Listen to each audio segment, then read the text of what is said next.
Today on Motorized.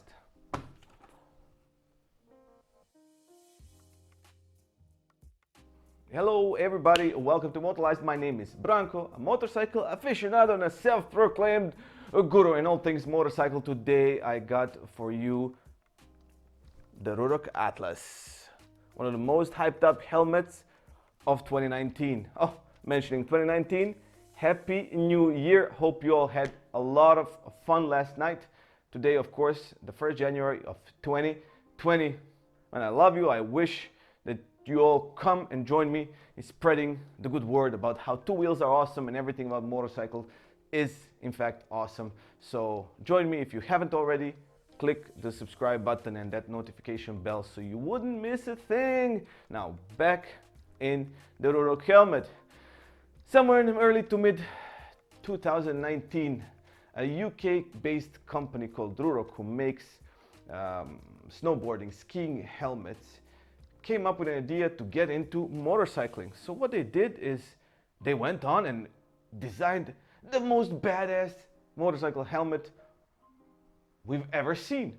And then they marketed it online so awesomely that I literally don't know anybody who does not know who or what Ruroc is, what is the Ruroc Atlas, and doesn't think that this is an awesome looking helmet and would like to try one. Now when it came out, the retail price was about $500, and now it differs, depends on graphics. Still, for a company that just came into motorcycling, the helmet you cannot try, the helmet you cannot see before you buy, I thought that there is not a lot of value for $500 in a helmet like that, even though it's a carbon fiber helmet and it looks the way it looks. But then came Christmas. With Christmas came the Boxing Day in the UK. Ruroc being from the UK, they had a Boxing Day sale, and I picked up Atlas Tribe for $2.99. Now for $2.99 I thought, you know what? Now that's better value. I can live with that. I can try it. Even if it's not perfect, I can still absolutely live with spending $2.99, even if it goes to hell, right? Picked it up, 2 days later it came, and what happened was that I opened the box. And I noticed that this is one big ass lid. Like, it is a huge, seriously. So I went on Instagram and I hit up Dan Reese, who is the CEO and owner of Ruroc, and I asked him, dude, how many shell sizes for this helmet? And he said 2. So I thought, you know what, if you're on the bottom of the shell size, you're gonna look like a lollipop, seriously, and no doubt about it. So keep that in mind. Then I started looking at the details. I started looking at the finishing, at the paint job. Paint job looks good from far away, from close up. It's not perfect. Dry paint in the cracks, and you know, like you can see where the stickers are and little smudges, and there are little kind of, you see dirt marks here. So this was definitely not perfect, but as I said, I can live with that. Now, the second thing I've noticed that the weight, 60 plus minus 50 grams, is quite substantial for a carbon fiber helmet. Now, okay, this one is in large. Why it's like that? And when I inspected it inside, is because the EPS foam, the EPS foam is like thick, right? It's really thick, and okay, I mean, it's safety and protection, but still, for a carbon fiber helmet, I wish they had made it softer, I guess. Now, why is that made like that? I don't know. Okay, we're wait to see for the Atlas 2.0 and what they have learned from this experiment. Now, like everybody, I've heard and seen a lot of reviews of this helmet, and I've made note of all the issues that people had. You know, they tick some boxes and what happened. So I know that a lot of people had issues with airflow. A lot of people had issue with the cheek pads. A lot of people had issues with the visor. A lot of people had issue with folding ears, with noise, with the lack of chin curtain. I'm happy to say mine comes with a chin curtain. Cheek pads fit me perfectly. The visor, yani, it's okay. You cannot push it up with one finger, but you can do it with one hand with two fingers, as I will show you later when we go for a ride on a bike. And the ears, there's ample space. Even me with this size of an ear, there are no folding issues or anything like that. And as far as the airflow goes, yes, it's ample, it's huge. There's like little crackling noises from the air. I don't know where it's coming from exactly, somewhere around here. And I guess the vents are also quite, have big holes. So living where I live when I'm riding, this is a dusty place. I live in the desert, and there is a lot of particles coming in, blowing straight in my eyes.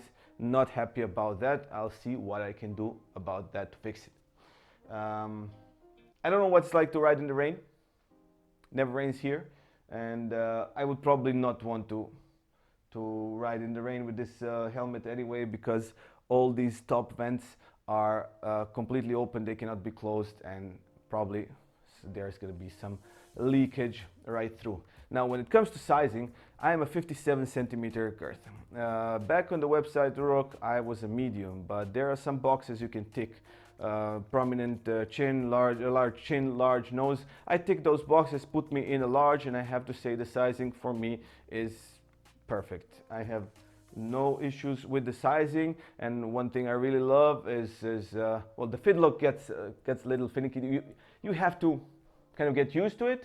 But one thing I love is the positioning of the chin strap is really good. It comes up front, it's at a good angle. One of the major things I very often have with other helmet manufacturers, I put it on and then the chin strap is right here, and then when I want to look down, it just presses my throat. If I want to turn, it pulls me. If I zip my jacket up high, it presses me. So I don't like that. This one I like. It feels well, feels solidly made, feels sturdy. There is no rattles, there is no nothing. You take this helmet, you shake it through, apart from the fidlock, yeah, it looks and feels really solid and sturdy.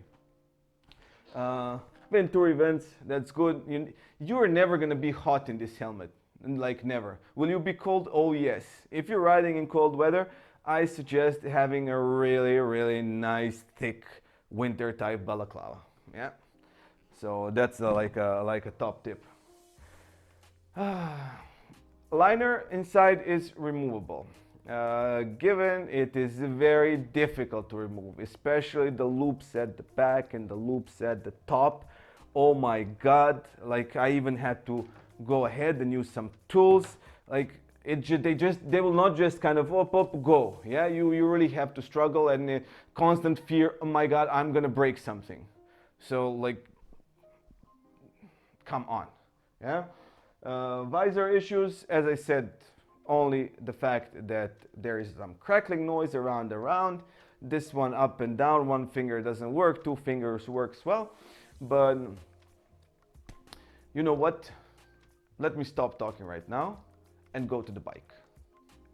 Not a bad place to start shooting, right? So we're at the bike, and by the power of technology, everything is already set up for the continuance of that review. As you can see, I fitted a tinted visor, and I fitted the GoPro, and I fitted the Senna. It wasn't too much trouble. When you want to fit these things, it's very flat on the sides and everything, so there's not going to be any issues with the sticky tapes, the 3M double sticky tapes and whatnot. The tinted visor is really good, optically correct, and I can actually, I'm not squinting, I'm looking directly now at the sun, and it's really good.